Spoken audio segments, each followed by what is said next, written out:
எப்படி இருந்தாலும் நம்ம விஜயனுக்கு டீலிமிட்டேஷன்னா என்னன்னு தெரிய வாய்ப்பில்லை. நம்ம வல்கர் வாரியர்ஸ் இப்படி ஒரு வார்த்தையே கேள்விப்பட்டிருக்க மாட்டாங்க.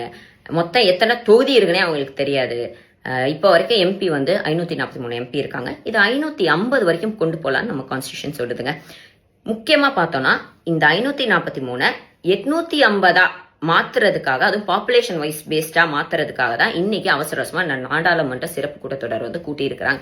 ஓகே, இன்க்ரீஸ் தானே பண்றாங்க, இது நல்ல விஷயம் தானே அப்படின்னு நீங்க நினைக்கலாம். இதுதான் பெரிய கண் துடைப்பு வேலை, இதுதான் பெரிய ஏமாற்றம்.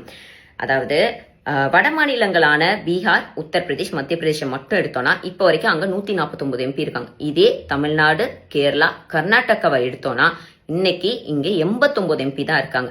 ரேஷியோ வைஸ் பார்த்தோம்னா இங்க ஒரு எம்பினா அங்க 1.41 எம்பி, அதாவது 1.5 எம்பி சதவீதம் இருக்கிறாங்க.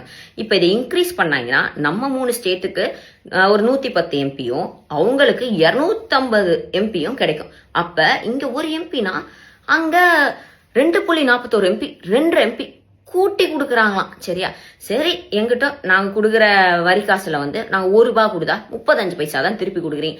எதுவா இருந்தாலும் நம்ம பையாக்கு தானே செய்றீங்க. அவங்களும் இந்தியா தான், நம்மளோட சகோதரர்கள் தான், நாங்க விட்டுட்டோம். ஆனா அங்கேயாச்சும் நலத்திட்டங்கள் ஏதாச்சும் பண்ணீங்களான்னு பார்த்தா கிடையாது. அங்க பண்ற மாதிரி பண்ணி எல்லாத்தையும் அழிச்சிருவாங்க. அதாவது 5 ஏர்போர்ட் ஓபன் பண்றேன்னு சொல்லி 5 மூடிவிட்டாங்க. பாதி பிரிட்ஜ் கட்டியும் யூஸ் இல்லாம இருக்கு, பாதி பிரிட்ஜ் சுருங்கி போயிருக்குது. அவங்க வந்து உஷாராயிட்டாங்க. இவங்க மதத்தை வந்து பூசி நம்மளை என்னமோ பண்ண பாக்குறாங்க. உஷாரான ஒண்ணு இப்ப இந்த டீலிமிட்டேஷனை கொண்டு வந்து அவங்களை திரும்பி அவங்களுடைய கட்சிக்குள்ள, அவங்களோட இதுக்குள்ளேயே வச்சுக்கணும் அப்படின்னு யோசிக்கிறாங்க. இது வரைக்கும் மொத்தமா நமக்கு 40 எம்பி இருக்கிறாங்க. 40 எம்பில ஒருத்தர் கூட பாஜக கிடையாது. அப்பயும் நம்ம வந்து மோடிஜியை வந்து பிரைம் மினிஸ்டரா ஏத்துக்கிட்டு உட்காந்துருக்கோம். இன்னைக்கு இந்த வாய்ஸ், அதாவது ரைட் டு வாய்ஸ் இருக்குல்ல, அதை கூட பறிக்கிறதுக்கு பாக்குறாங்க. Democracy is of the people, for the people, by the people. ஆனா இதை எப்படி மாத்த பாக்குறாங்க தெரியுமா? Democracy is of BJP, for BJP, by BJP அப்படின்னு மாத்த ட்ரை பண்றாங்க.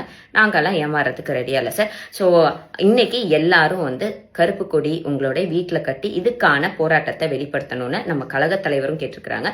ஸோ எல்லாரும் வந்து டீலிமிட்டேஷனுக்கு எதிராக நீங்க எந்த கட்சியா இருந்தாலும் சரிதான், யாருக்கு வேணாலும் ஓட்டு போடுங்க. ஆனா இது நம்மளோட மாநில உரிமையை பறிக்கக்கூடிய ஒரு விஷயம். இதுக்கு எதிராக எல்லாரும் குரல் கொடுக்கணும்னு நான் கூட கேட்டுக்கிறேன். விஜயனா, உங்களுக்கு டீலிமிட்டேஷன் பத்தி இப்ப என்னன்னா ஓரளவுக்கு புரிஞ்சிருக்கும்னு நினைக்கிறேன்.